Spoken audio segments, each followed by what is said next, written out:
Galera, estamos na segunda aula. A gente, assim, qual o objetivo da primeira aula? É realmente colocar no radar do cara que está desenvolvendo, para startup, como individual, numa empresa e tal, que não tem ainda, os conceitos que a gente viu na aula passada, que é desenvolver software é gerenciar risco. Fazer software como produto é gerenciar um projeto arriscado, tá? Porque são muitas camadas de dependência e eu gosto sempre de lembrar, codificar, ou como o pessoal fala aí, codar, entendeu? Cabocão. É, cara, é uma parte muito pequena de um processo muito maior que tem muitas dependências e muitas consequências. Então a gente pensa muito no caso legalzinho, não deu certo, no cenário feliz. Mas o mundo não é feito do cenário feliz, cara, somente. Tem vários outros cenários que a gente tem que tomar cuidado. E eu sempre digo que automatizar as coisas é o caminho que a gente tem para a gente realmente se profissionalizar na área de processo de desenvolvimento de software. Tá? Na disciplina de gerência de configuração, que é mais abrangente, né? Eu passo alguns textos para meus alunos lerem, e um deles é de um livro que fala especificamente sobre por que CI/CD tem que conversar muito com o processo agile de desenvolvimento. Né? Processo agile de verdade, claro. Não o processo waterfall quebrado em etapas. O processo agile mesmo de desenvolvimento é que esse cara permite os desenvolvedores focarem naquilo que eles têm que fazer. Então a automatização é quase que a pavimentação da rua do agile. Tipo, a analogia que o livro fala é o seguinte, que o método agile é como se fosse um carro de Fórmula 1. Mas ele não anda bem em barro, ele não anda bem na rua normal, não. Ele tem que ter um pavimento legal. Que é um pavimento legal que possibilita o Agile desenvolver? É a automatização de processos. Então a gente está vendo aqui por que isso é importante. Tá? E hoje a gente vai à segunda etapa do negócio, que a gente vai falar de entrega contínua e de pipelines. Tá? Então vamos começar aqui e continuar a falar desse lindo papo. Né? Então a gente vai falar do Continuous Delivery, que é o tópico da parada, tá? O Continuous Delivery, então, é o tópico que a gente espera. A gente vai ver o histórico, os benefícios e tal.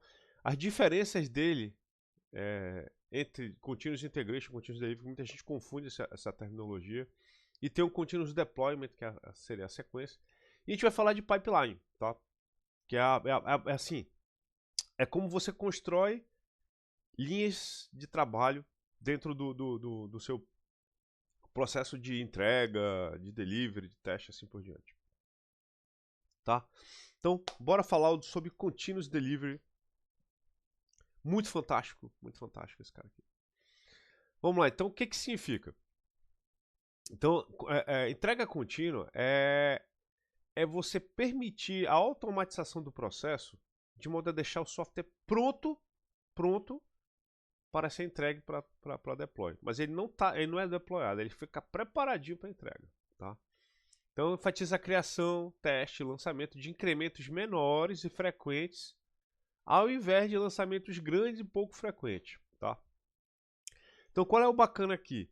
É a ideia de que você pode e deve ter lançamentos intermediários de versões do seu software. Tá? O que significa isso? Você pensar incremental e a cada incremento, pequenininho, por menor que seja, você está entregando aquele software. Aquele software está com aquele código lá dentro, está com aquela funcionalidade reduzida lá dentro. Tá? Por quê? O que se percebe é, quando você faz incrementos menores e frequentes, muita gente já sabe do que está acontecendo. E aquilo ali se integra mais naturalmente às outras coisas. Tá?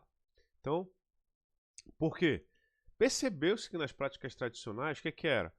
Os softwares, o ciclo de lançamento grande era sempre um problema para a equipe de operação e equipe de desenvolvimento. Cenário clássico. Cenário clássico de waterfall. Cenário clássico de waterfall existe como vocês já aprenderam em engenharia de software clássica lá, né, na história da engenharia de software. A gente tem a etapa de análise, a etapa de projeto, a etapa de arquitetura, a etapa de desenvolvimento, aí depois tem a etapa de teste, aí depois tem a etapa de deploy. Aí o que é que acontece? As pessoas só vão fazer o primeiro teste em produção, o primeiro deploy, sei lá, no servidor live da parada. Não que o servidor vai funcionar já liberado para os clientes, mas a gente só vai testar o fluxo completo de desenvolvimento até chegar num servidor que estará servindo as coisas depois de vários meses que o projeto já está rodando. Só depois de vários meses que o cara descobre como é que fica lá na produção as coisas. E o que acontece? Muitos dos processos internos só eram descobertos que iam dar certo ou não, já alguns meses depois que o negócio já estava todo caminhando. Galera, aquela parada não vai dar, não sei o quê. Mas a gente não via, porque não tinha nada pronto, agora que a gente descobriu, tal, não sei o quê. Então o que acontece? O processo inteiro não era estimulado logo. Era estimulado, às vezes passava meses para poder fazer alguma coisa no servidor de produção. Então o que acontecia? O pessoal de operação, o pessoal de infraestrutura, não sabia muito bem com o que ia lidar quando o software não estava. O software está em desenvolvimento ainda, aí o pessoal tinha que terminar um monte de coisa para poder liberar a versão. Esse problema aí desse ciclo longo, ele gerava muito negócio, porque quando os caras liberavam, os desenvolvedores já estavam fazendo outra coisa, o desenvolvedor já tinha ido embora, não sei o que, ficava só uma equipe lá para fazer alguma coisa, um ajuste, não sei o que não era o pessoal que tinha feito totalmente o software, tá? Então existia um descasamento entre a parte operacional com a parte de desenvolvimento, que isso normalmente dava muita dor de cabeça. Outra coisa é a entrega ser manual, o que significa? Para você ter um software lá, tinha que alguém lá do desenvolvimento buildar toda vez. Fazer alguma coisa, builda de novo, não sei o que, tal. Então, essa frequência que você tinha que demandar alguém do desenvolvimento para parar, para fazer alguma coisa, para o pessoal da entrega conseguir deixar o negócio pronto, criava problema. Porque entre os ciclos de desenvolvimento e entrega, tinha que parar um cara para dar suporte para o pessoal da operação, para deixar tudo rodando e tal. Então, esses desafios não eram poucos, eram tantos que isso aí virou tema de pesquisa na área de engenharia de software, tá? Então, o que aconteceu? Ela evoluiu, então essa parte do CI, entendeu? Do Continuous Integration apareceu, e com isso aí possibilitou, o pessoal começou a entender, cara, agora esse negócio está sendo, a gente pode deixar o software já prontinho, toda semana tem uma versão pronta para fazer deploy. A gente pode até deixar uma versão oficial lá, mais estável, mas todo dia tem versão aqui pra gente. Alguém pode pegar e instalar e rodar para ver o que está acontecendo, tá? Então essa necessidade de ter software entregue mais rápido e primeiro, e segundo, o processo de deixar o software pronto já estava estimulado desde o início. Cara, isso deixou as coisas muito mais confiáveis, porque alguém já sabia que não vai ser uma descoberta lá daqui a alguns meses o que está acontecendo, se o software vai rodar ou não. Cara, desde a segunda semana de desenvolvimento já tem software pronto para jogar na produção. Ele vai estar completo? Óbvio que não, ele vai estar bem pequenininho, com poucas coisas, mas assim, o pipeline inteiro de trabalho que é feito já estava pronto. Então, daí veio a ideia de você privilegiar processos que desenvolve de forma interativa e incremental, tá? E centradas no cliente, cara. Vocês já não viram, vocês já vão ver um vídeo meu que provavelmente eu vou estar gerando uma segunda versão dele em breve aí, sobre o guia do mochileiro do hands-on do Web Academy, tá? Eu explico por que isso aqui é importante, tá? De uma maneira bem rápida, tá? É porque eu vou estar resumindo um curso de, sei lá, 30 horas em 15 minutos. Mas assim, é que eu gosto de lembrar pra galera não neuralizar. O que é? A galera não esquecer. Tipo, parece que o cara é aluno, nota 10 e tal, mas na hora que vai trabalhar esquece tudo que ele aprendeu de boas coisas e continua fazendo software cocô. Tá? Então, essa que é a parada toda de enfatizar por que é importante incremental interativo. Incremental significa todo dia, uma vez a cada 2 dias, não é uma vez a cada 2, 3 semanas, não. Ou só 2 dias antes do final da sprint, tá? Isso aí é a primeira mimetização de waterfall que o cara tá tentando fazer, tá? Então, qual é a parada toda? À medida que o Agile começou a ganhar força, imagina, saiu o manifesto Agile, a galera, caraca, esse negócio é bacana e tal. O que que começou a acontecer? As pessoas começaram a sacar que integrar alteração de código com frequência era show. Por quê? Detectar o problema de integração. A galera começou a ver o seguinte: todo mundo faz o seu microcódigo legal, pessoal. Todo mundo faz o seu microcódigo direitinho. Acha que faz direitinho. Né? Qual é a hora que a gente detecta que o nosso microcódigozinho lá, a nossa função não está funcionando? É quando a gente faz o testezinho dela?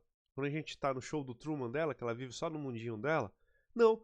Pode ter certeza, galera. 99% das vezes você percebe que tem alguma coisa errada quando aquilo que você desenvolveu é estimulado pelas coisas que estão fora. É quando você integra elas com outros módulos. É na hora da integração é que acontece os bugs. Aí que você aparece. Pô, meu módulo eu tinha feito o teste unitário, mas eu não tinha pensado em tal coisa. Tu não pensou. O que que levou isso a aparecer? A integração. Então, integrar é o que faz você detectar bug, cara. Entendeu? Então, por isso, o mais rápido que você detectar, integrar, mais rápido você detecta bug. E a gente já aprendeu também isso, é papo velho de engenharia de software. Qual é o bug mais barato de consertar? É aquele que é detectado desde o começo. Aquele que é detectado e ajustado lá logo no comecinho. O bug mais caro é aquele que é... Quanto mais tarde um bug é visto, mais caro ele é por consertar. Quanto mais cedo, mais baratinho, tá? Então, por isso que apareceu esse conceito de continuamente estar integrando o software. Porque continuamente a gente quer pegar os erros. Olha que legal, cara. O professor nunca tinha parado para pensar nessa perspectiva, né? De que realmente, quando eu faço meu software, eu quero o melhor para ele, eu não deixo acontecer bug com ele, porque eu só faço o teste dele que vai funcionar. É verdade, entendeu? Uma das formas que muita gente usa para evitar esse viés de não machucar o software que faz é fazer o teste antes de fazer o software, TDD, Test Driven Development. Já sei que vocês ouviram falar disso, já sei que... Galera, é o seguinte, tem que comentar com vocês. Os chefes de vocês, cara, talvez não tenham estudado muito bem engenharia de software. Talvez isso possa ter acontecido. Talvez, tá? Talvez o chefe de vocês era o cara lascado lá de PAA, era o cara bom de banco de dados e tal. Mas não ter sido um cara que tenha se esforçado muito na disciplina de engenharia de software, porque não tinha programação. Pô, eu não gosto de disciplina que não programa e tal. Quero lembrar pra você o seguinte, cara. Essa é a disciplina que domina depois que você... Assim, tu é desenvolvedor, tá há 4 anos no mercado, já virou um pleno indo pro sênior, tu vai começar a notar uma coisa importante. Engenharia de software toma conta do teu dia a dia. Porque o que o teu chefe te pergunta? Bicho, quando é que tu vai entregar essa parada? Meu irmão, estamos montando um trabalho. Quantas pessoas tu precisa para fazer isso? Quanto é que vai custar o negócio aí e tal? Ele te pergunta prazo, ele te pergunta mão de obra, ele te pergunta custo. Isso aqui é engenharia de software. Entendeu? Ele não pergunta como tu fez a parada, ele pergunta quanto tempo vai levar para fazer, quanto custa para fazer, quantas pessoas precisa fazer. Tá? Então, e aí que vem um ponto. Engenharia de software é o que determina quando um projeto vai funcionar ou não. E isso aqui faz parte da parada, tá? Aí o David Farley e o Jim Ham fizeram esse livro aqui chamado Continuous Delivery, tá? Reliable Software Releases for Build, Testing, Continuous Deploy Automation. Cara, show! Deixa eu botar esse aqui só para vocês terem a noção da parada, tá? Cadê aqui? Tá aqui, ó. Olha aí na Amazon, bichão. Olha aí. Kindle, $46. Hardcore, $27. Olha o livrão aí, cara. David Farley. Cara, que bacana. Pô, professor, esse David Farley, eu já ouvi falar desse maluco, cara. Vocês querem saber quem é esse maluco? Vamos lá, cara. Olha aí, cara. Esse cara, brother, escreve coisa pra caramba. Tem o Instagramzinho dele, tá aí falando das coisas. Pô, pessoa, é que essa parte aqui eu não ponho. Eu não entro aqui nessa parte. Galera, chega com ele. Esse cara aí entende de engenharia de software, leia as coisinhas que ele faz, tá? Olha aí, cara. Arquitetura, métricas de arquitetura de software. Por que isso aqui acontece, pessoal? Por que isso aqui acontece? Lembrando, isso aqui não é para projeto casinha de cachorro, aquário de um peixinho só, tá? É só para lembrar para vocês, isso aqui é para software caro, é software caro de verdade, entendeu? Quando o software é caro, as pessoas não querem errar, porque o erro também custa caro, tá? Então, recomendo uma leitura bacana para vocês, do livro do David Fowler, tá? É legal, show de bola. Ótima literatura para quem é desenvolvedor de software, tá? Então, show de bola. Qual é o negócio todo, né? Então, assim, é, essa ideia de começar a automatizar o processo começou a ganhar muito fã, cara, porque a galera começou a pensar, cara, esse negócio é show de bola, cara. A gente. O desenvolvedor fica liberado para desenvolver e essa parte de que é automatizável, criar script, não sei o que, fica tudo pronto, entendeu? A gente deixar o software sempre no estado implantável. Cara, isso é só um pedacinho, já joga lá. Pô, funciona. E isso possibilitou o nascimento de uma área nova na computação que não existia direitinho há 15 anos atrás, tá? Posso dizer para vocês. Era a galera da porque antigamente tinha a galera da rede, né? Tipo, tinha o pessoal de desenvolvimento e tinha a galera da rede. O que a galera da rede cuidava? De servidor, de switch, de firewall. Quer dizer, ninguém mais fala de firewall. Se você lembrar hoje em dia, pouca gente fala de firewall. Não, antigamente firewall era um bicho. Agora, você viu, pouca gente fala de firewall agora, porque todo mundo conhece coisa na nuvem, tá? Então, assim, a ideia que esse pessoal que era a galera da rede, que não programava, mas que cuidava de configuração de switch, de roteador, não sei o que, eles se incorporaram, apareceu uma mescla deles com o pessoal de desenvolvimento, que é a galera que operacionaliza o ambiente onde o software vai rodar, que é a galera do DevOps, entendeu? Desenvolvimento operacional, operação de desenvolvimento, tal. Isso aí, cara, criou um movimento que chama de cultural, né? Um movimento cultural. Por quê? O processo agora a gente tem um nicho de responsabilidade que são compartilhadas entre desenvolvedores, tanto que alguns desenvolvedores sêniors, mais plenos, eles começam a migrar de área, porque como eles entendem como é que o tabuleiro tem que estar preparado para o jogo acontecer, eles ajudam nessa parte de ajuste de plataforma, tal, para funcionar direitinho. Eles têm noção do que precisa, onde precisa de um load balance, onde é que aquele software tem que ir, qual é a ordem que os deploys tem que acontecer, tá?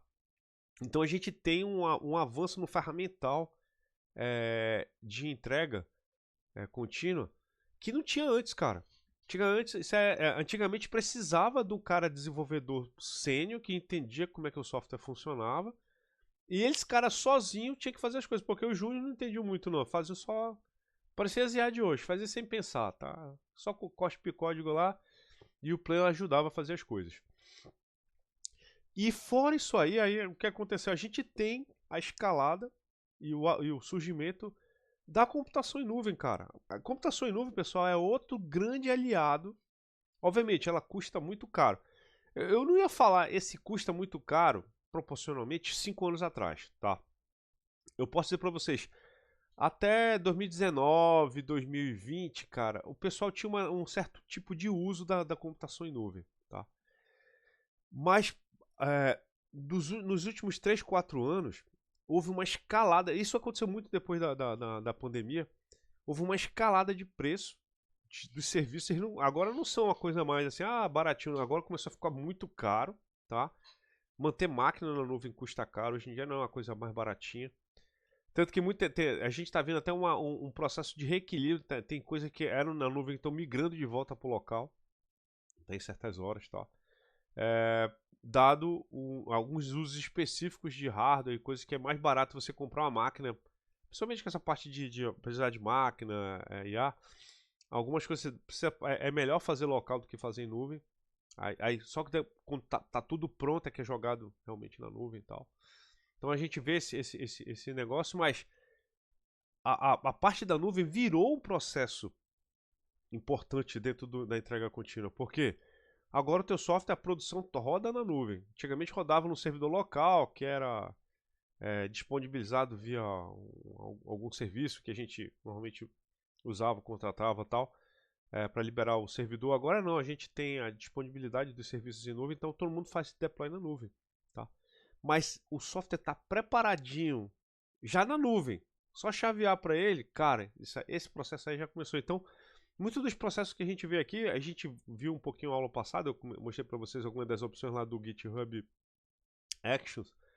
Algumas actions dos provedores de nuvem, né, da Amazon, do Alibaba, da Azure e tal, para já deixar pronto o software lá na infraestrutura deles, aí você só chaveia para produção lá, já fica pronto, tá? O negócio está certinho.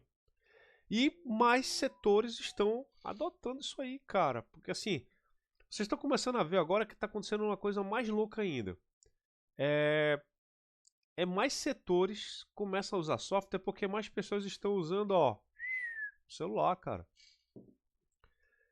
Se o celular começou a ficar muito popular a partir de 2015, smartphone, porque antigamente a gente tinha o celularzinho, aquele o pequenininho lá, o celular que vinha na caixa de sucrilho, tipo o Nokiazinho, pô, papai, digitava o jogo da cobrinha. Aquela ali fazia muita coisa, era só ligar. Beleza. O que aconteceu? Os smartphones começaram a ficar mais baratos. As tecnologias dos celulares premium, eu já comentei com vocês esse negócio do ciclo, né? A tecnologia do smartphone premium começa a migrar para o smartphone de entrada. Então, o que acontece no premium migra para o de entrada. Então, você vê a base das pessoas agora tem celulares que fazem muita coisa. GPS de alta precisão, Bluetooth, Wi-Fi rápido, 5G, 4G, esse 5G e 4G meia boca que a gente tem aqui no terceiro mundo, mas é o que a gente tem. Isso possibilita as pessoas terem acesso a mais produtos e serviços. E como eu gosto de lembrar sempre, computador desktop, computador notebook, basicamente é para o pessoal da nossa área, pessoal de computação, a gente que desenvolve software. E o pessoal gamer, claro, o pessoal gamer, coração, é para isso. Esse pessoal é que usa computador desktop, tá? Todo o resto da galera agora se satisfaz com o celular, tá? Se você fizer uma pergunta para a galera das antigas que usava computador, eles vão responder exatamente por que tu usava computador, o que tu mais usava no teu computador lá no início dos anos 2000, para a massa da galera, tá? Poucas pessoas eram para trabalho. As pessoas vão descrever um uso que basicamente se faz hoje com o celular, que é conversar com os amigos no Mirk ou no bate-papo do UOL ou ir no Orkut. Era para isso que a galera usava um computador, tipo um desktop, um notebook. Ou falava que eu usava o computador para pagar contas. Eu uso o meu banco digital, porque banco digital também só começou a ficar mais popular nos últimos 10 anos. Antes disso, o pessoal ainda... não, esse negócio de banco na internet vão roubar meu dinheiro. Prefiro pegar 2 ônibus lá no caixa, no centro, para ser assaltado lá no centro. Tá? Eu preferia ser assaltado no centro do que usar o celular dele e tal. Então, assim, padrão, cara. Padrão. Hoje em dia as pessoas fazem isso no celular. Tá? Então, por isso que mais organizações buscam usar software e a demanda por software de qualidade, software bem feito e tal, aumenta, tá? Então a gente começa a ver a tecnologia, finanças, comércio eletrônico, você vê como hoje em dia o negócio está disseminado, faz parte da nossa cultura. Então é um negócio bem legal. Então, é uma prática fundamental. Vou dizer o seguinte, se você desenvolve software hoje em dia, se você não faz isso, está perdendo, tá? Porque o teu competidor vai fazer e você vai perder. Tá? Então, a brincadeira sempre é lembrar automação, colaboração e melhoria. Esses são os pontos que você tem que lembrar quando a gente pensa nesse negócio aqui. Eu tenho que vender isso aqui para vocês porque isso aqui vocês vão ter que vender para as pessoas que vocês trabalham, para as quais vocês trabalham, ou vocês têm que colocar isso na cultura do local que vocês atuam, caso essa cultura aqui não exista, tá? Por quê? A gente tem que começar a desenvolver a nossa indústria de software nacional. E a gente tem que parar com a parada de fazer software sem pensar. Essa cultura de fazer software na correria é coisa de amador, tá? Tem que ser pensado o software, tem que parar. As outras engenharias, galera, não estão aí há mais de 400 anos, 500 anos de graça, tá? Eles param para pensar.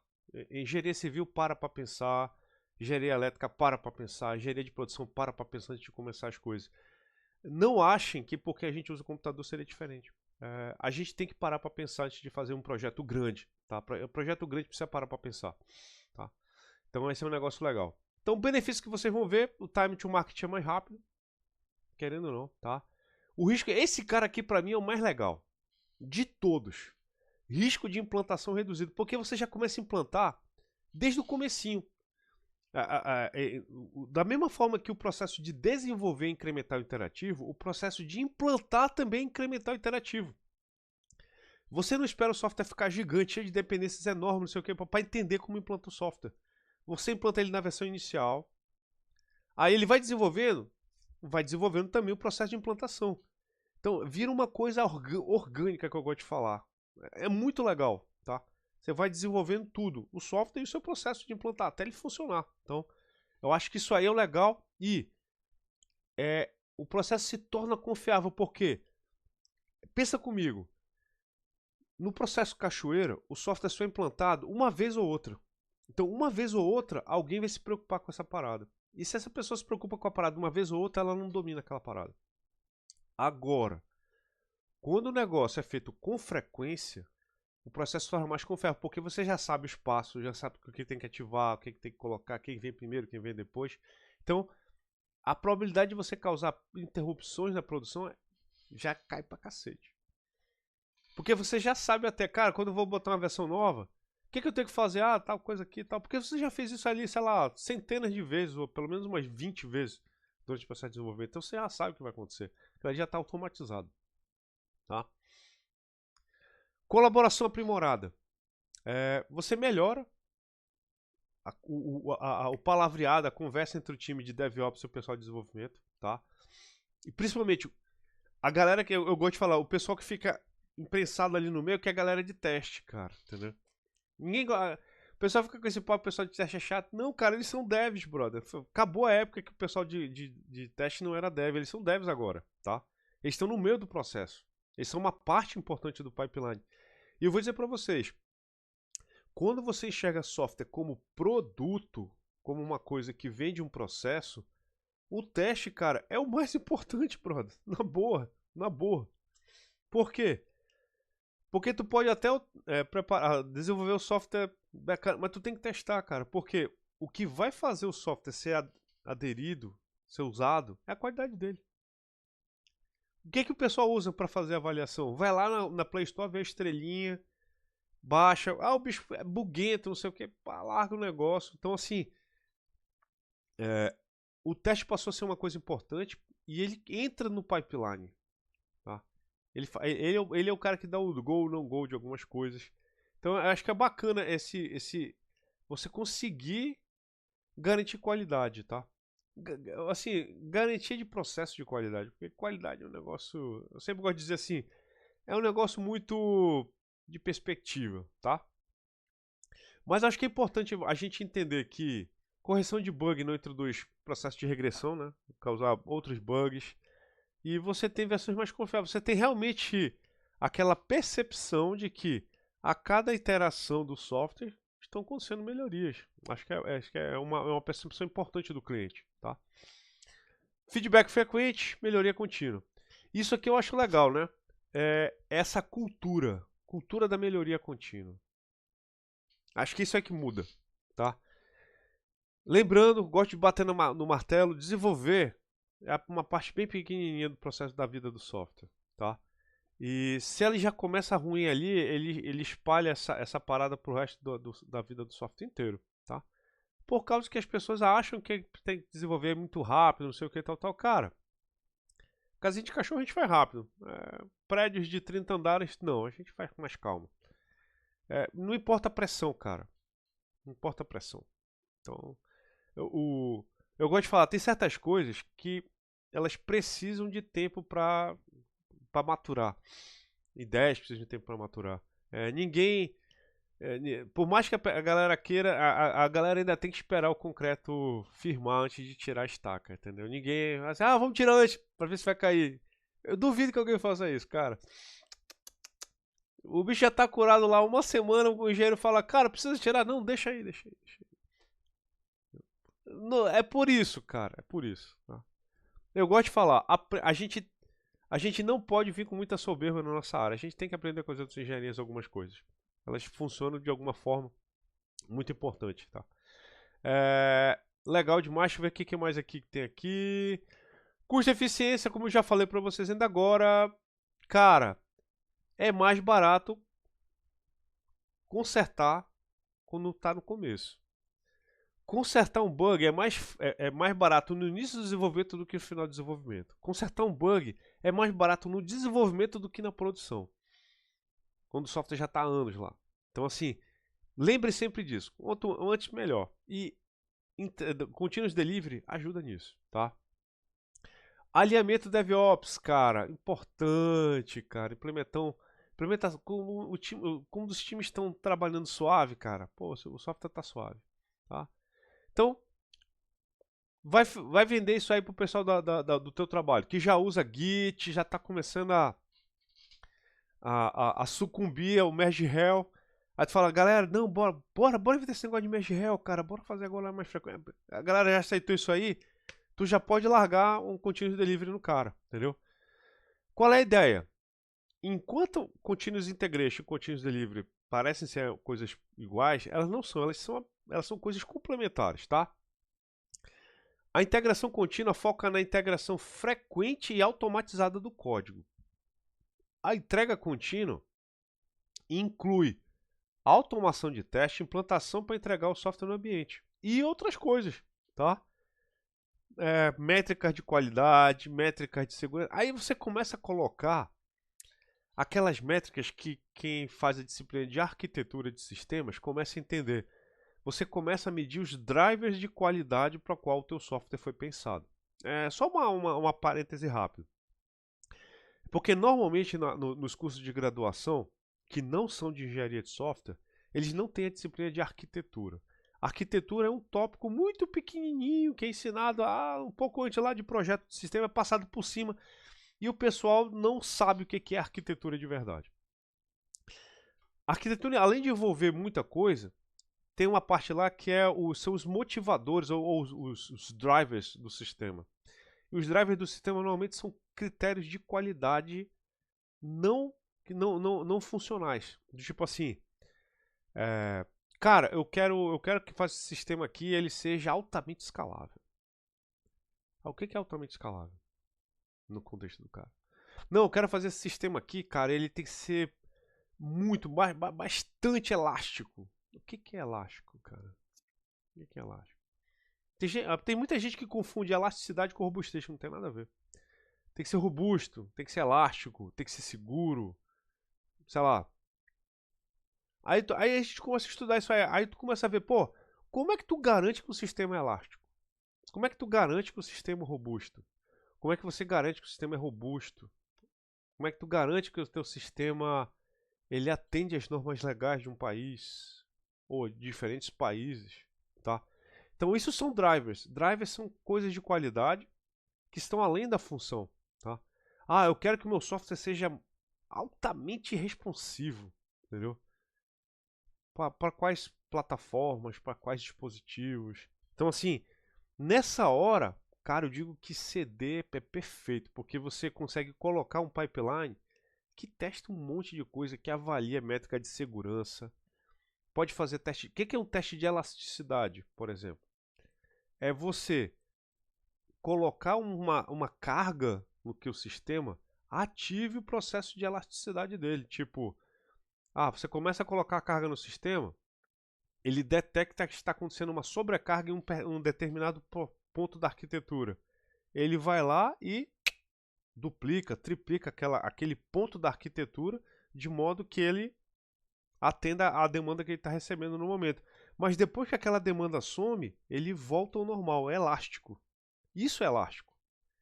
Isso garante robustez? Não necessariamente.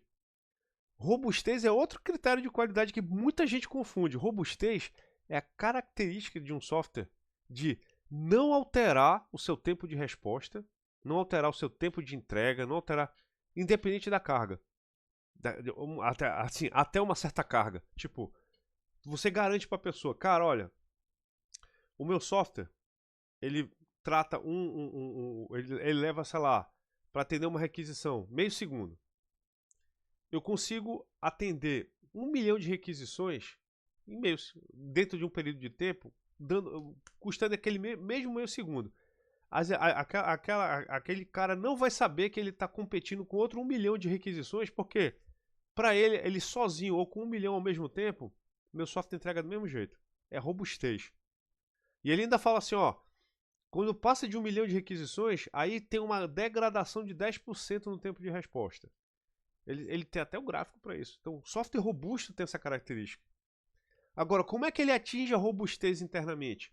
Aí ele pode ter alguma coisa elástica, ele pode ter alguma coisa de servidores backup esperando acontecer alguma coisa para entrar no ar e tal.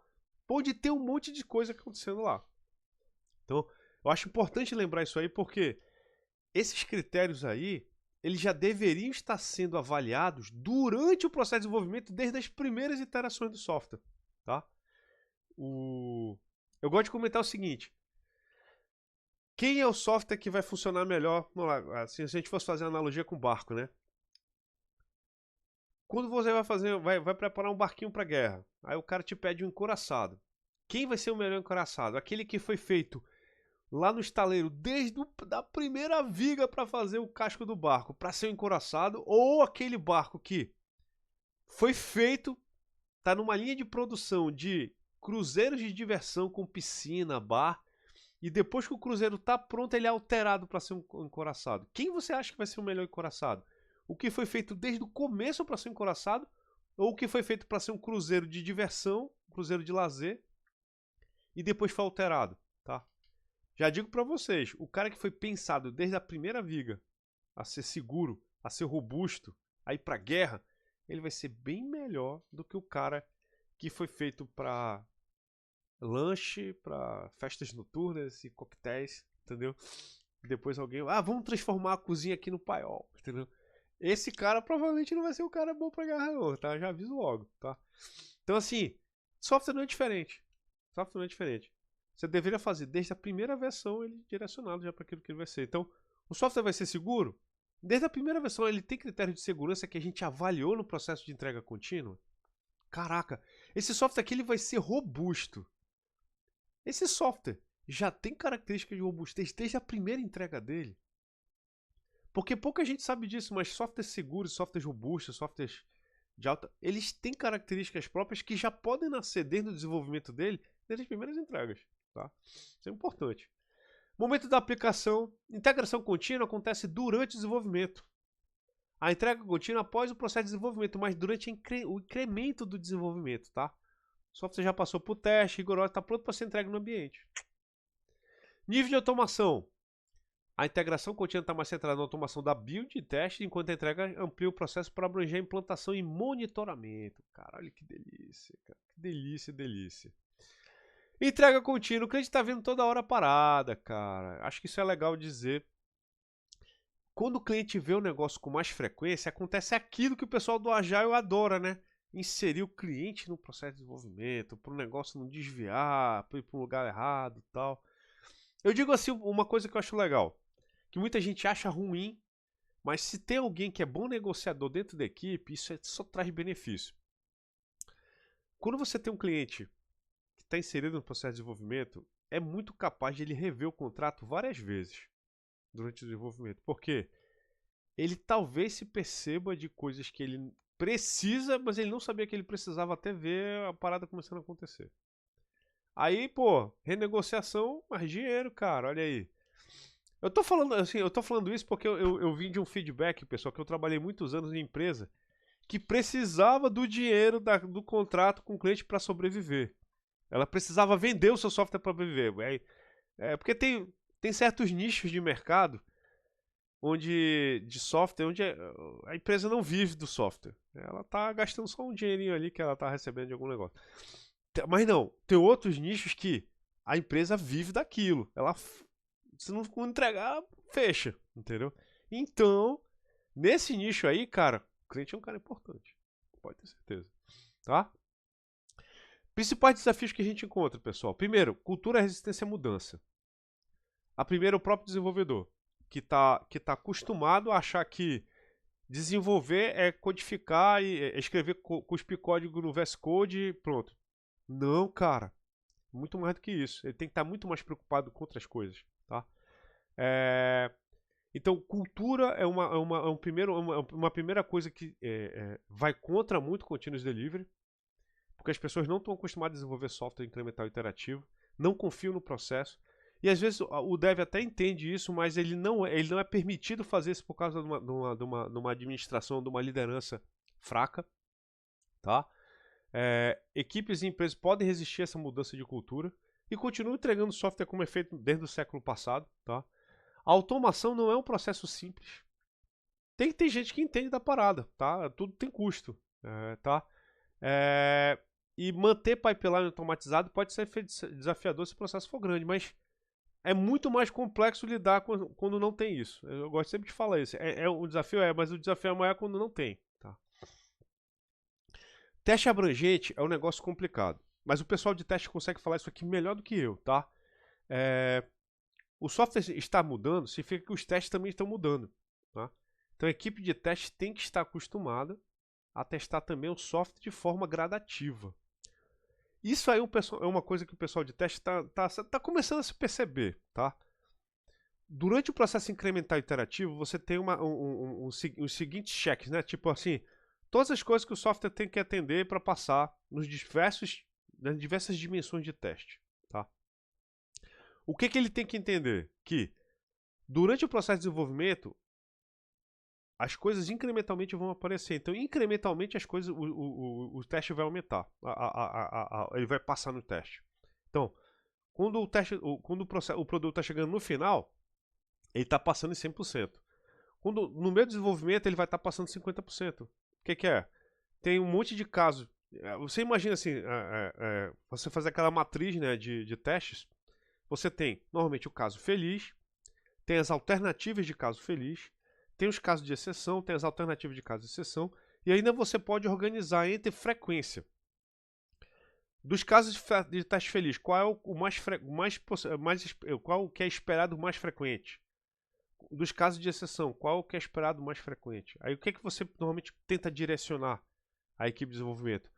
Tente matar os casos que acontecem com mais frequência. Aí depois disso ainda tem aquela matriz de vulnerabilidade, né, ou matriz de severidade. Quais desses, aí dentro do caso de exceção, né? Qual caso de exceção tem potencial de causar uma queda ou uma ruptura no sistema? Ele tem que ser tratado com prioridade, tá? Então, isso aí é uma coisa que evolui também durante o processo de desenvolvimento. Tipo, você não vai querer que a equipe de desenvolvimento gaste bilhões de semanas, bilhões de horas num caso de teste que acontece pouco frequente e que a consequência dele é, sei lá, quase um impacto, não causa um impacto significativo no sistema, tá? O ideal é as pessoas investam tempo naquilo que é mais frequente e naquilo que é mais severo para o sistema, tá? E esse tipo de coisa aqui, esse tipo de teste aqui, quando é automatizado, ele dá essa visibilidade. Você não se perde naquele mar de coisas. Porque saiu de uma tabela de um documento, agora virou código. E virou código que você consegue virar numa métrica.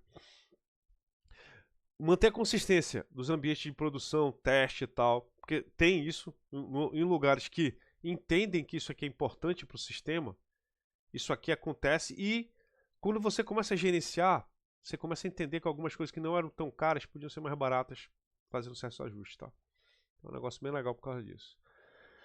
Rastrear, gerenciar versões, obviamente, esse cara aqui é para ambientes muito específicos, tá, galera? Tipo, aquilo que eu comentei na aula, né, presencial. Às vezes acontece de você ter um ambiente de software que tem muita coisa simultânea acontecendo, porque você tem várias versões do mesmo software rodando, tá? em produção para diferentes clientes. Tá? Então eu acho legal isso aí. Integração contínua, cara, é muito complicado quando você está fazendo com equipe grande demais, um projeto muito grande.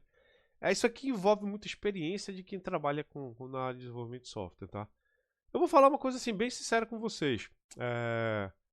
A nossa indústria de software nacional, cara, a gente patina muita coisa ainda em coisa básica, tá? Quando você lê e tal, assim. Por quê? Porque as pessoas não têm realmente noção, né, às vezes, do que é o que é a maturidade de um processo de desenvolvimento, o custo de verdade de software. As pessoas querem cada vez assim baratear o negócio. É compreensível querer baratear o negócio, mas elas não entendem que isso tem um custo, entendeu? E não tão, assim, aí esse custo não aparece agora. Esse é que é o ponto todo. Alguns custos algumas economias porcas que são feitas durante o desenvolvimento, elas espocam 2, 3 anos depois que está na produção.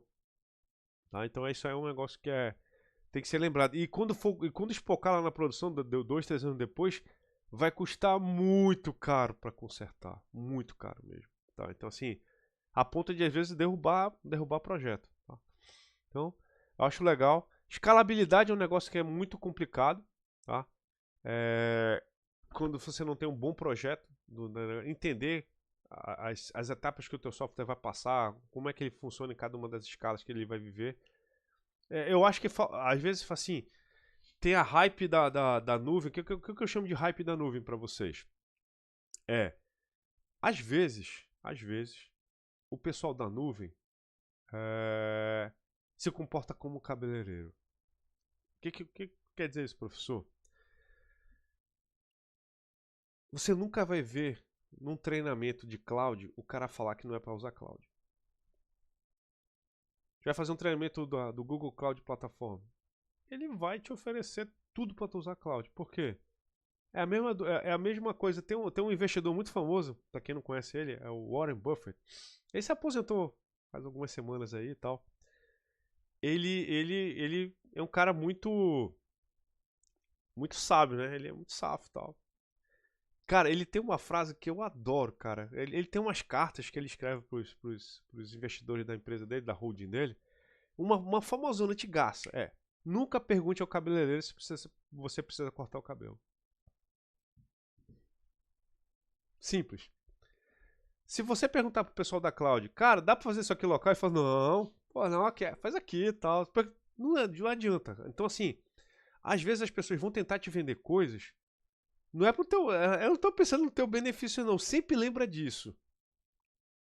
Pra quem ela trabalha? Ponto. Gerente de banco tá pouco lixando pra ti. Ele não trabalha pra ti, ele trabalha pro banco. Galera da cloud tá pouco ligando pro teu projeto, cara. Eles estão preocupados em conseguir mais token, mais gente usando o negócio. Então, assim, por mais que seja uma coisa que seja bem utilizada, vai ser feita local muito mais barato, tá? Ele vai puxar tudo pra cloud. E o pessoal mais antigo vai querer tudo local. Então, assim, muito cuidado com o equilíbrio das coisas, tá? As pessoas nunca vão pensar muito, às vezes, bem no projeto. Elas vão pensar naquilo que elas sabem, naquilo que elas manjam, naquilo que elas querem ter interesse. Tá? Acho legal. Principais ferramentas. Eu já comentei alguma delas com vocês antes, tá? O Jenkins, por que eu acho legal ela? Ela é uma carta na manga. Todo mundo tinha que manjar uma da nuvem e tinha que manjar o Jenkins.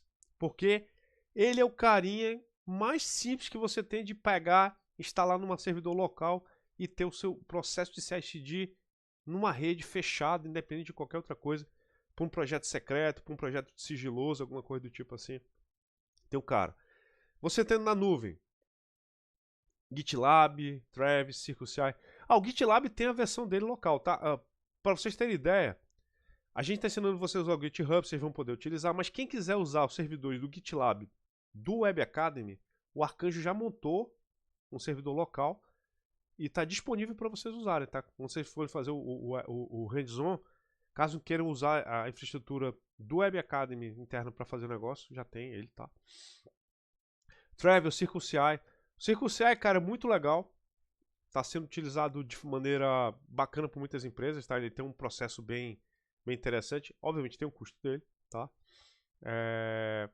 Tem um Bambu, porque o pessoal...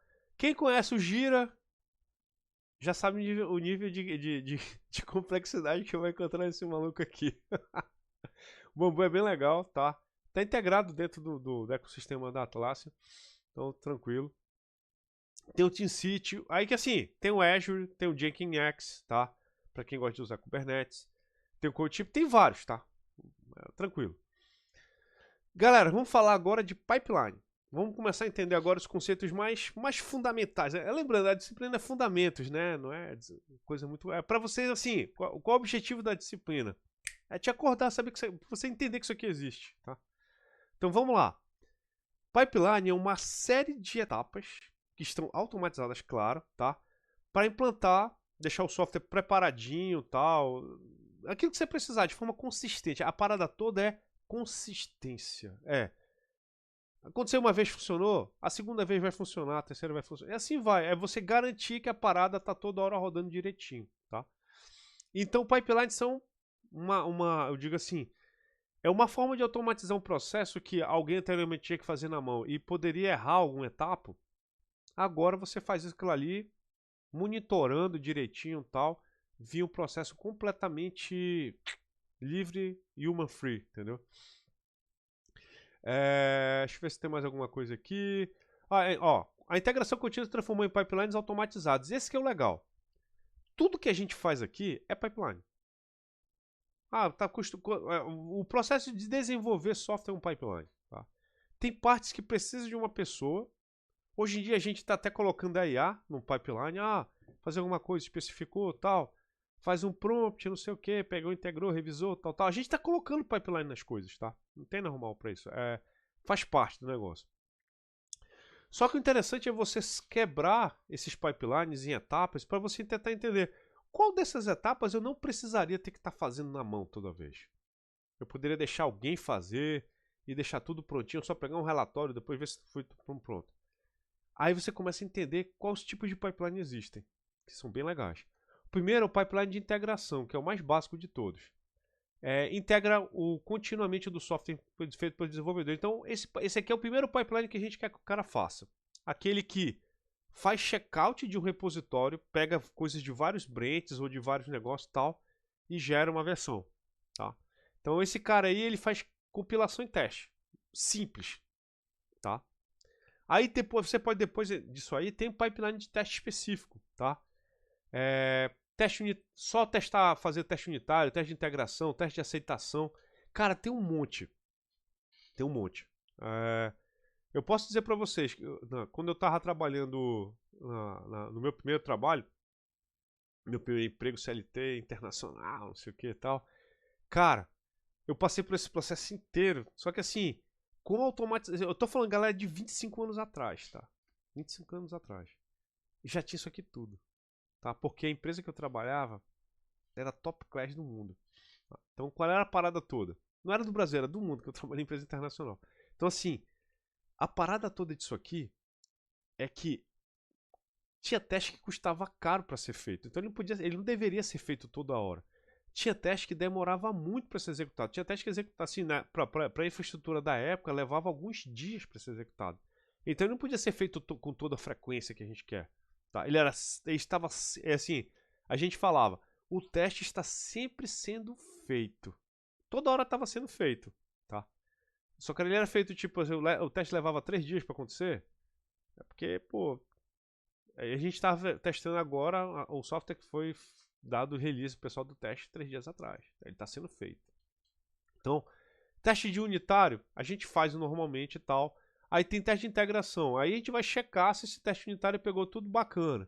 Tem teste de aceitação, tem testes que tu vai fazer perante o teu cliente, porque às vezes tem cliente que vai fazer o seguinte, ele vai fazer o contrato contigo, ele vai listar as funções que ele quer que sejam executadas e vai listar os parâmetros de qualidade que ele quer ver que sejam atendidos durante a execução das funções. Tá? Então são testes bem específicos às vezes. Eles são basicamente focados na interface. Tá? Aí, cara, você tem malhas de testes que são feitos só para isso. Tem teste de regressão que não está colocado aqui, regression test, tá? tem teste de segurança, tem teste de carga, tem depende, cara. São testes de qualidade que a gente pode falar. Depois, a gente tem teste de implantação. O que é o pipeline de implantação? É aquele que deixa o negócio preparadinho lá, pá, todo bonitinho. Vamos supor, às vezes você não tem implantação porque a gente pensa em implantação de produção, mas existem implantações de outras naturezas. Tipo, eu preciso fazer implantação disso aqui num servidor interno para teste específico. A gente vai fazer um ensaio de carga. Pá, a gente está fazendo um POC, né, um Proof of Concept, e a gente vai precisar colocar num staging que a gente vai fazer um teste interno aqui, vai ficar no servidor de produção, mas só com algumas pessoas vão ter acesso a ele para poder fazer um teste e tal. Tem alguns tipos de produto, pessoal, que o pessoal vai testar algumas funções experimentais e, cara, eles ficam só alguns clientes vão conseguir ver que sabem ou que o software deles é configurado para acessar aquele cara. Tem esse tipo de ambiente que é feito implantação também, tá? Então, tem várias coisas que acontecem e lembrando, às vezes tem processos que tem que acontecer após a implantação. Tipo, às vezes acontece a implantação, aí tem que fazer um setup de rede, alguma coisa, chavear, load balance, alguma coisa. Isso acontece automaticamente, tá? E tem o pipeline de entrega completa, né? Então, assim, aí qual o bacana? Você pode montar o teu Lego, né, cara? Você faz diferentes pipelines, tá? Todos bonitinhos ali, bacana. E depois você pode integrar, tipo, cara, o cara fez push naquela branch ali, é esse cara aqui junto com esse cara aqui. Não, o cara fez branch naquela feature ali. Então é esse cara aqui, mais esse cara aqui. Aí vai. Você vai montando lá o teu pipeline. Exemplo de pipeline, né? Integração e teste, né? Etapa 1, compila, executa e teste de integração com outros sistemas externos. Você pode ter até... tem pipeline que eu achava bacana, tipo que eu costumava fazer no lugar que eu trabalhava. A gente tinha um pipeline que, para fazer o teste, ele subia um banco de dados só para teste. Tipo, tinha um banco de dados de produção, mas o que ele subia? Ele copiava um arquivo de configuração que apontava ele para um SGBD que não existia no momento. Aquele banco SGBD subia, a gente dropava o banco, inseria um dado de teste, fazia o teste, terminava, apagava o banco, dropava aquele negócio todo, seguia a vida dele. Então, ele fazia todo aquele negócio só para fazer um teste, para ver se ele estava testando direitinho, tal, se a API estava funcionando, assim por diante. Teste de implantação. Faz a implantação no ambiente de staging, faz teste de aceitação no ambiente. Isso aqui, cara, é uma coisa que, assim, quem não está acostumado com software de escala real, assim, pode achar estranho, mas tem muito lugar que você executa o teste no ambiente de desenvolvimento, executa uma série de testes no ambiente de teste mesmo, que é o pessoal teste mais pesado, mas tem alguns testes que eles só são executados na produção. O cara fez o deploy, executa o teste, passou esse teste, aí é que libera a porta, abre para o cliente, mas assim, é feito um teste na produção, tá? No ambiente de pré-execução, de pré-produção, tá? Então acho bem legal ter essa noção. Isso aí, como eu gosto de falar, depende muito do custo de não fazer o cara. É aquilo que eu repeti para vocês. É seguro. Você paga, você tem aquilo, mas você não quer que aquilo aconteça, mas você está preparado. Gerência de risco, tá? Vamos lá. Bora falar disso aqui agora no GitHub Actions, tá, pessoal? Vamos lá. Qual é o ponto todo? Na aula passada a gente viu esse cara aqui. O que eu vou mostrar para vocês agora aqui? Esse cara aqui é o laboratório 2. Vou mostrar para vocês. O laboratório 2, vocês vão executar aqui. Ele passa por duas etapas. Eu vou passar... ele já vai estar aqui, mesmo preparadinho aqui para mostrar para vocês algumas coisas. Mas vocês vão criar o que vocês vão ver do zero, tá? Qual é a parada toda? Primeiro vocês vão montar um projeto na máquina local. Vocês vão ligar ele com o setup na internet, tá? E vocês vão ver como é que faz essa ligação entre um projeto local em um projeto no GitHub, vocês já devem ter feito isso milhões de vezes, vamos fazer mais uma vez, mas dessa vez agora vocês vão colocar aquela pastinha .git barra workflows, barra não sei o que lá, tal.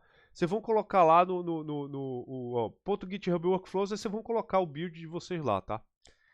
Aí vocês vão rodar esse cara pela primeira vez e rodou o primeiro exercício. O segundo, vocês vão baixar um projetinho que tem aqui. É um projeto velhinho, tá, cara? Então assim, vai dar um monte de warning pra vocês. Não liga pra isso não, faz o bichão rodar, tá? Checkout 4 aqui. Eu tava atualizando a versão ontem desse negócio aqui. Não coloca carinha não, cara. Isso não é pra ser feliz, não. Isso aqui é pra ser triste. É só rodar esse cara aqui e a gente vai brincar com ele daqui a pouquinho. Vamos lá. Então, o trabalho de vocês vai ser fazer isso que eu vou mostrar pra vocês aqui. Só que o meu objetivo aqui é fazer algumas considerações. Vamos lá. Esse aqui é o repositório que eu estou utilizando, tá? Qual é a diferença desse repositório aqui? Eu tenho dois arquivinhos aqui, são dois workflows. Eu lembro que eu falei para vocês que um repositório pode ter vários workflows? Pois é, nesse aqui eu botei dois para vocês verem, tá? Tem o workflow 1 aqui. Deixa eu ver aqui, pegar cadê aqui o workflow? Ah, meu Deus. Não.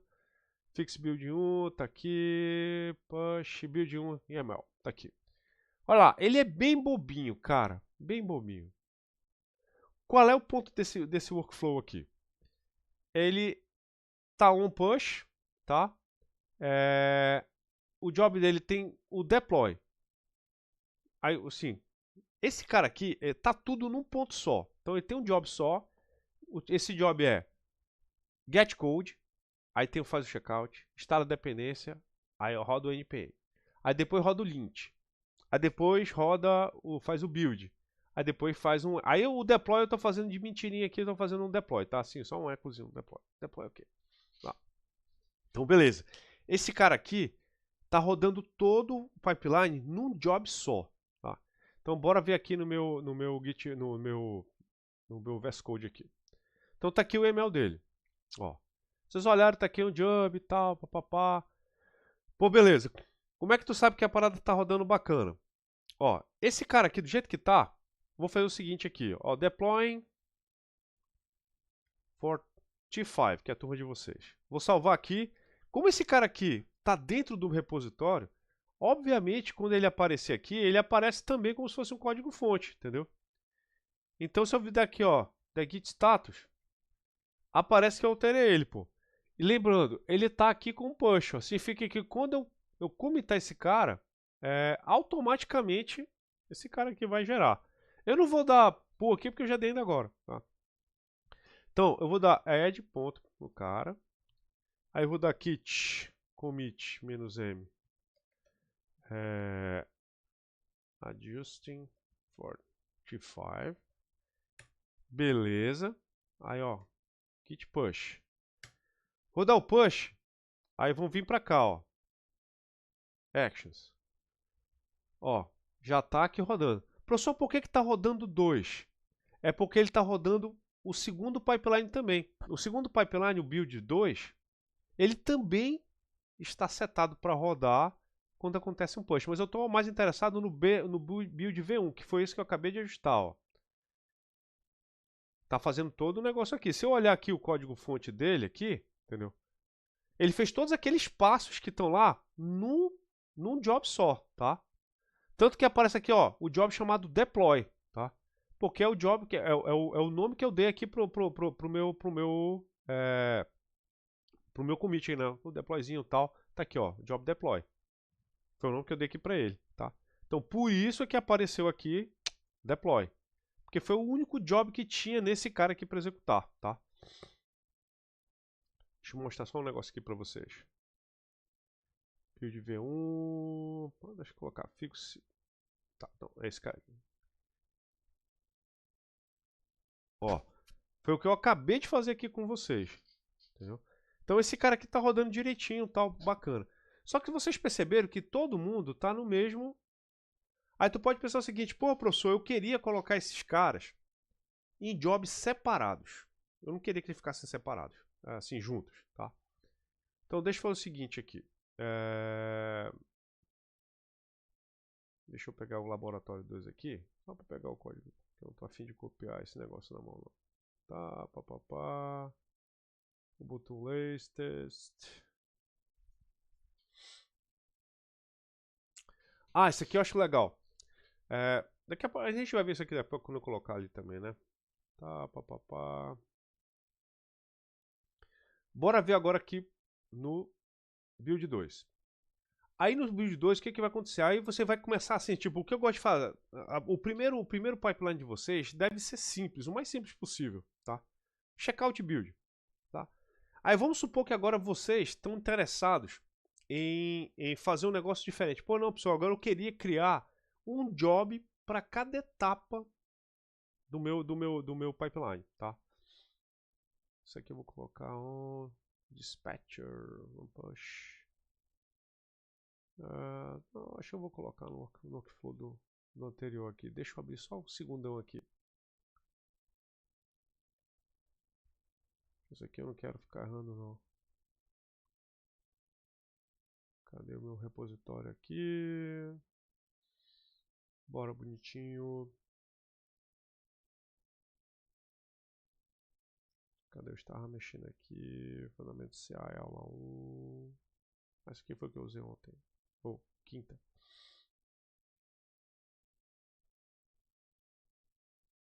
Tá aqui o Hello Workflow.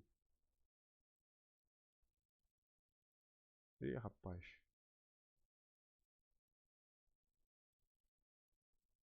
Pô, ainda tá carregando. Eu acho que vocês devem ter percebido que o GitHub Actions ele anda meio lentinho ultimamente, né? Não tá aquela coisa rápida e tal. Já foi melhor, tá, pessoal? Já foi melhor. Eu já digo pra vocês, não anda tão bem das pernas, não. Eu vi a galera, assim, quem tava comentando aí sobre a lentidão de aparecer o repositório lá, quer dizer, o agendamento, rodou depois, pessoal? Vocês demoraram muito para conseguir fazer, rodar? Caramba, não acredito que tá demorando tanto para aparecer. Porque assim, os primeiros quando eu ponho para rodar, cara, demora relativamente bastante, cara. Eu fico meio assim, cara, por que tá demorando tanto, bicho?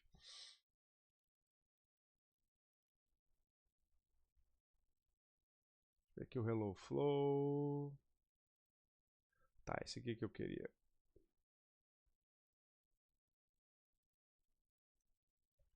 Show. Eu vou passar o build 1 para rodar o Workflow Dispatch. Coisa básica, né? Quando você usa o plugin do VS Code do GitHub Actions, quando você coloca um comando do GitHub aqui, ele já te coloca um monte de opção que você pode colocar nas coisas. Tipo aqui, o que você precisa para colocar. Então, assim, é muito legal você deixar ativado, porque você vai ter noção de um monte de coisa que fica disponível para você fazer, tá? Eu vou colocar os dois aqui no Workflow Dispatch, tá? Para vocês verem a diferença. Tá. Tá, vamos lá, vamos olhar o build 2 aqui. Eu já salvei o 1 e o 2, tá. Então o que está acontecendo aqui agora? Agora eu fiz 3 passos. Eu fiz o passo lint, o job lint, o job test e o job deploy. São 3 passos separados, tá? Aí o que está acontecendo aqui? Cada passo que eu estou colocando, get code, name, install, dependência. Esse name aqui é só lembrando. É o nome que aparece lá no controle do pipeline. Você pode usar ou não esse cara, tá? Eu acho legal usar para deixar claro o passo que está acontecendo lá na interface do GitHub Actions, tá? Esse GitHub Checkout aqui, pessoal, você pode ver que de vez em quando está alterando a versão dele, tá? No primeiro curso do Web Academy estava o 2. Aí já passou pro 3, agora já está no 4. Aí, provavelmente vai mudar, tá? Tem o lint aqui. Vai rodar o lint. Pá, beleza, depois tem o deploy. Só que dessa vez, ó, vocês estão vendo que eu estou colocando esse needs aqui, ó. Estou colocando esse needs aqui. Se vocês perceberem, eu vou tirar esse needs aqui, ó. Aí vai acontecer aquilo que vocês viram comentar lá no começo da aula. que, por definição, os passos nele são paralelos. Bora ver o que vai acontecer aqui agora, né? Aí você configurou seu pipeline, tal, bonitinho. Deixa eu abrir aqui o terminal. Pô, bacana. Salvei. Git add. Ou não, git status aqui só para checar se tá tudo certo. Git add ponto. Git commit -m. Aí vou colocar aqui. Deixando os jobs. Deixando os works. Workflow manual.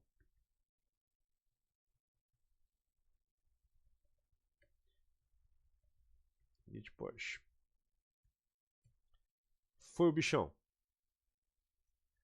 Bora olhar aqui agora, ó. Não vai comitar nada agora. Por que não vai comitar agora? Porque... opa, desculpa, eu tô nesse cara aqui. Cara errado. Pronto, tá aqui. Cadê? Tá no Actions aqui. O que aconteceu agora? Não comitou nada porque eu deixei ele todo para manual, ó. Eu vou clicar aqui agora, ó. Deixa eu ver se ele vai voltar, vai aparecer aqui. Papapá. Ainda não comitou. Deixa eu voltar aqui.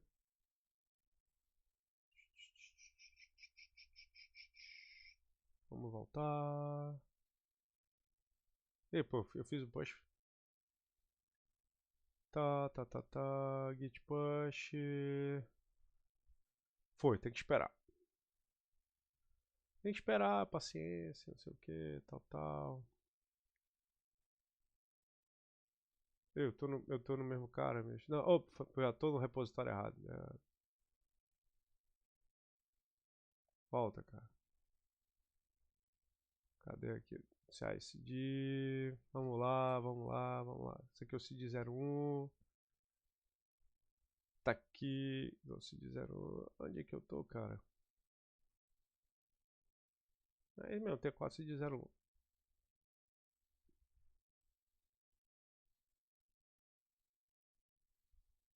Será que eu esqueci de salvar? Será que eu esqueci de salvar, cara? Acho que não, cara. Tá tudo certo aqui. Tudo bonitinho.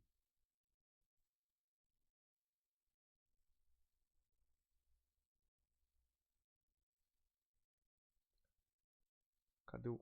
deixa eu ver aqui o outro. O build V1. CICD. Cadê meus repositórios?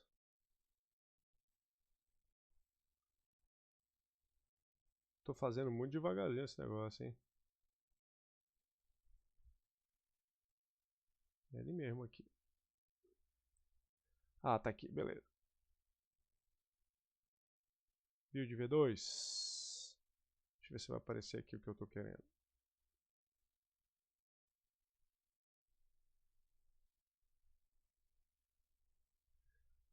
Rapaz, eu tô começando a achar que eu tô errando. É outra coisa aqui. Deixa eu ver aqui se eu tô fazendo o negócio certo.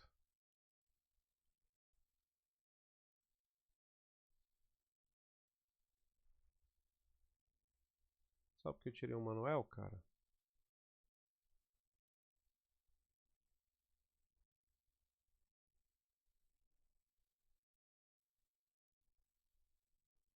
Language Model, tá bacaninha.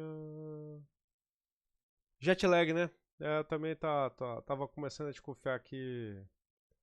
Sábado de manhã o cara tá meio enjoado, cara. Deixa eu fechar aqui também. Galera, ano passado, pra vocês terem ideia, eu tava mexendo com o pessoal, né, nessa parte aqui. Cara, foi muito louco porque o negócio do Google Cloud, cara, demorou assim. Numa turma eu fiz durante a aula, no outro eu fiz o ajuste lá no Google Cloud e ele só apareceu pra mim disponível 12 horas depois, cara. Aí eu falei, cara, vou ter que gravar o vídeo. Por isso que nasceu aquele outro vídeo lá, por essa demora. Acho que eu vou ter que colocar aqui a parada mais um push mesmo, cara. Volta aqui. Salva esse maluco.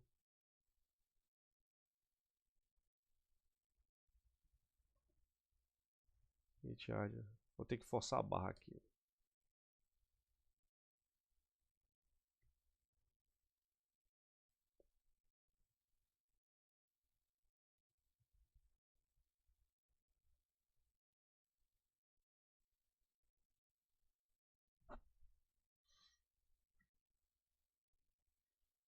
Vamos lá.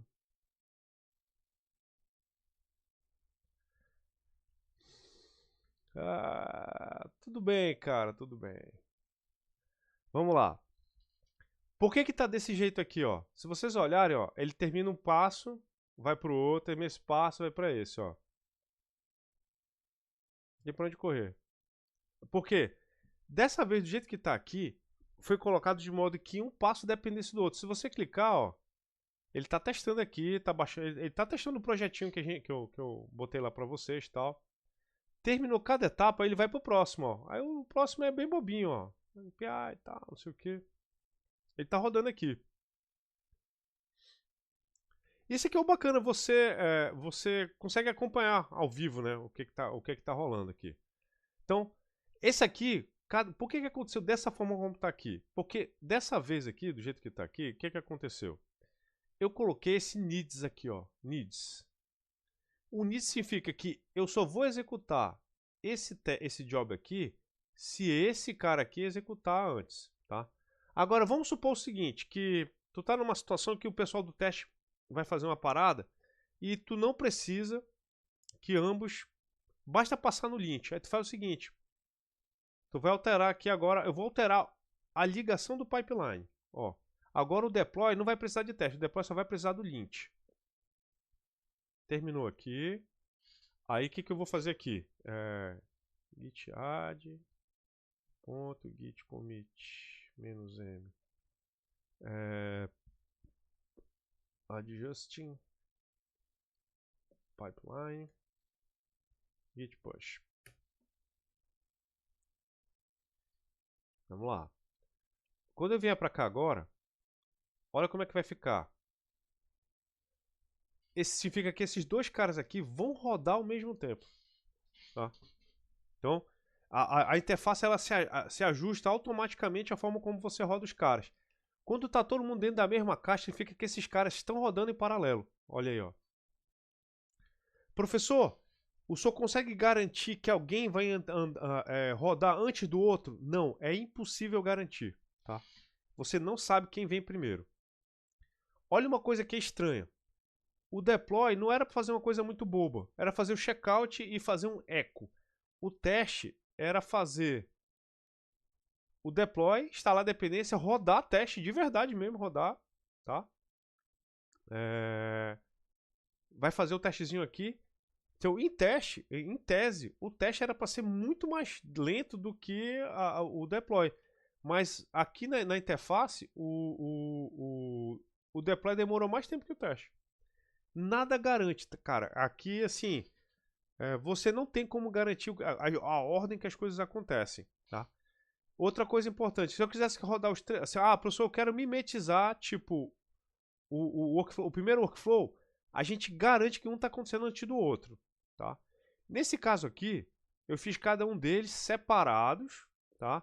Mas eu não tenho como garantir que um acontece antes do outro. A única forma de garantir que um vai acontecer igual esse cara aqui, só que em jobs separados, é esse cara aqui tá com o needs, tá? Aí você coloca o needs lint, os dois estão dependendo do lint, tá? Agora uma coisa importante. Needs lint, esse aqui é needs test. Olha uma coisa importante. Cada um desses caras vai estar rodando numa máquina diferente. Esse cara roda numa máquina, esse cara vai rodar em outra máquina, esse cara vai rodar em outra máquina. Tá? A única forma que você tem que garantir que todo mundo está rodando na mesma máquina é colocar todo mundo no mesmo job, porque ele vai rodar aqui no mesmo ambiente. Ó. Isso é uma coisa importante para lembrar para a gente não se embananar na hora que está fazendo a parada. Tá?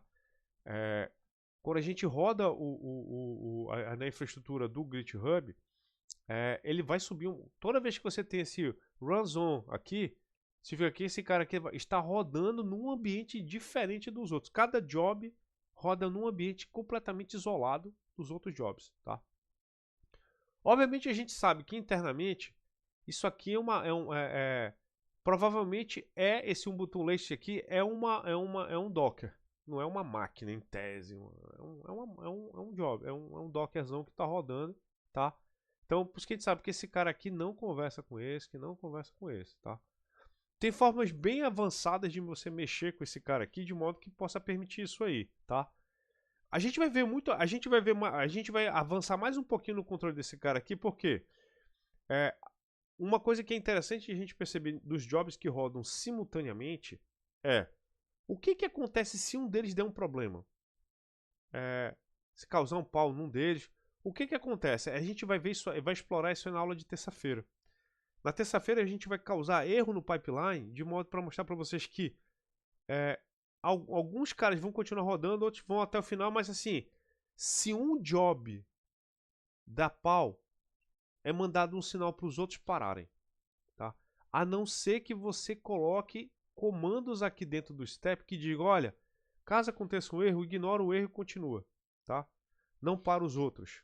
Isso é uma coisa que é normal a gente ver rolar aqui dentro do GitHub Actions, tá? Então, é para vocês terem essa noção de que não está perdido caso aconteça alguma coisa que vocês queiram aqui. Uma coisa que eu sempre digo, fiquem sempre ligados, pessoal, nas versões das coisas que estão aparecendo, para vocês terem noção, tá? Da última versão das actions que vocês estão utilizando, tá? Isso é importante, tá? Ó, olha a diferença aqui agora. Agora rodou os dois aqui. Você vai clicar, ele vai mostrar cada uma delas da forma como você quer, tá bom? Então, e o link aqui. Então, essa aqui é a forma que eu acho que é interessante de vocês entenderem como funciona aqui a prática do negócio. Então, qual o objetivo do laboratório de vocês? Executar esses dois jobs aqui, vocês vão fazer um build simples, com aquele cara todo completão, e depois um build com esses caras. Aí eu quero que, assim, brinquem com esse negócio, alterem, coloquem, na execução final, eu quero que vocês coloquem um dependendo do outro. Vocês podem colocar um que faz um passo, depois faz o outro, entendeu? Em paralelo, não tem nenhum problema não. Vocês podem até colocar o passo isolado, tipo, acho que dá até pra fazer um desse aqui. Deixa eu fazer essa última brincadeira antes de a gente terminar aqui. Eu vou tirar esse cara, vou fazer o seguinte. O lint depende do teste, agora o deploy não depende de ninguém, cara. Olha a zoeira. Deixa eu ver se vai rodar aqui. Não vai depender de ninguém para rodar. O que tá acontecendo aqui? O que tu tá chorando, cara? Nada. Então vamos lá.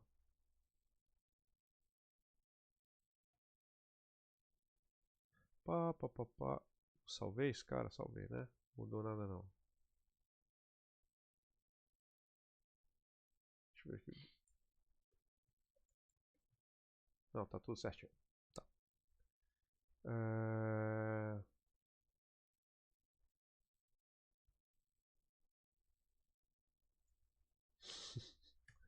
Esse commit aqui é muito malvado. Vamos lá.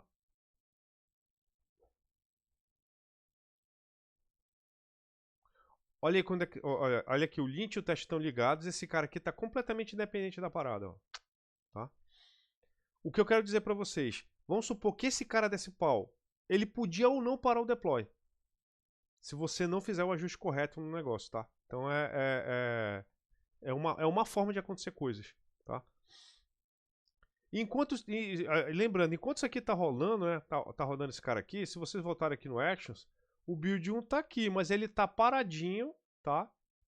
Tá paradinho na dele, porque ele tá dependendo daquela versão lá de ativar o cara na mão, que até agora não foi, por alguma razão aí que ninguém vai entender nunca. Eu coloquei esse cara desse jeito aqui e até agora ele não quis voltar lá. Bacana.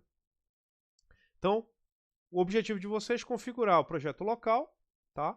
E configurar um ambiente simples, fazer o build básico, depois configurar o projeto pronto, fazer a associação com o repositório de vocês e rodar as alternativas que eu mostrei aqui para vocês, tá? O que é o entregável? O link do repositório e o slidezinho de vocês com print da tela de execução de cada um dos pipelines. Galera, vocês podem ser descritivos, tá? Não precisa economizar não, tá? Pode abrir o negócio, mostrar que rodou direitinho, para vocês mostrarem para mim as alternações dos pipelines que vocês fizeram. Tá legal? Galera, era isso que eu queria comentar com vocês hoje. Espero que vocês curtam. Aqui tem mais referências para os trabalhos aqui que vocês vão executar, para vocês lerem, saberem um pouquinho mais sobre as coisas. Eu acho que é importante vocês conhecerem e amarem a parada. Espero que vocês tenham gostado da aula. Vejo vocês terça-feira. Já vou encerrar aqui a gravação. Valeu, galera.